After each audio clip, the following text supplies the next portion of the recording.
బంధువులు వస్తే బయట బంధువులు వస్తే బయట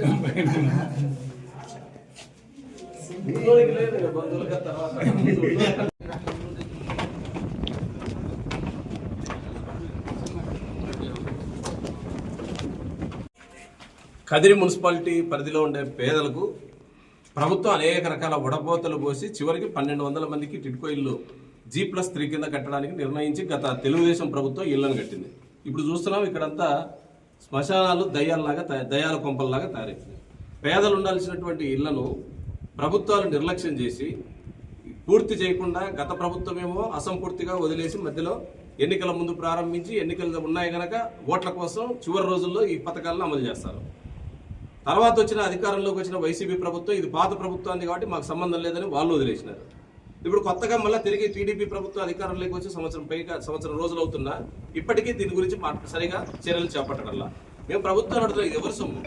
వేల కోట్ల రూపాయలు ప్రజల ఇళ్ల పేరు చెప్పి ఈ రకంగా దుర్వినియోగం అయిపోతుంటే వీటిని నివారించాల్సిన బాధ్యత ప్రభుత్వాన్ని కాదా?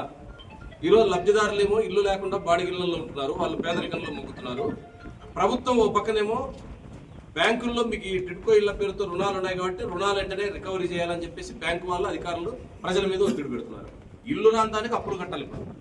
కాబట్టి ప్రభుత్వాన్ని మేము కోరుతాం, తక్షణం ఈ బ్యాంకు రుణాలన్నింటినీ రద్దు చేసి పేదలకు అసంపూర్తిగా మిగిలిపోయినటువంటి ఇళ్లను పూర్తి చేసి మౌలిక సౌకర్యాలు కల్పించి తక్షణం పేదల నివాసాన్ని ఏర్పాటు చేయడానికి ప్రభుత్వ చర్యలు చేపట్టాలి. అది చేపట్టకపోతే రాష్ట్ర వ్యాప్తంగా టిడ్కో ఇల్లు ఏవైతే ఇట్లా పూర్తి స్థాయి పని అయిపోయి కొద్ది మోతాదులో పని ఆగిపోయినటువంటి ఇళ్లు ఉన్నాయో ఆ ఇళ్లను లబ్ధిదారులు అర్హులైన పేదలందరూ ఈ ఇళ్లలో వచ్చి కాపురాలు ఉండడం తప్ప ఇంకో మార్గం లేదు.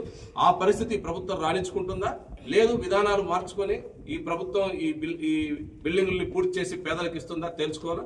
ముఖ్యమంత్రి గానీ అదేవిధంగా మంత్రులు ఎమ్మెల్యేలు కూడా ఈ టిడ్కో ఇళ్లను పూర్తి చేయడం, జగనన్న ఇల్లు మధ్యస్థంగా ఆగిపోయిన ఇళ్లను పూర్తి చేసి ఇల్లు లేని నిరుపేదలకు న్యాయం చేయాలని చెప్పేసి సిపిఎంగా డిమాండ్ చేస్తున్నాం.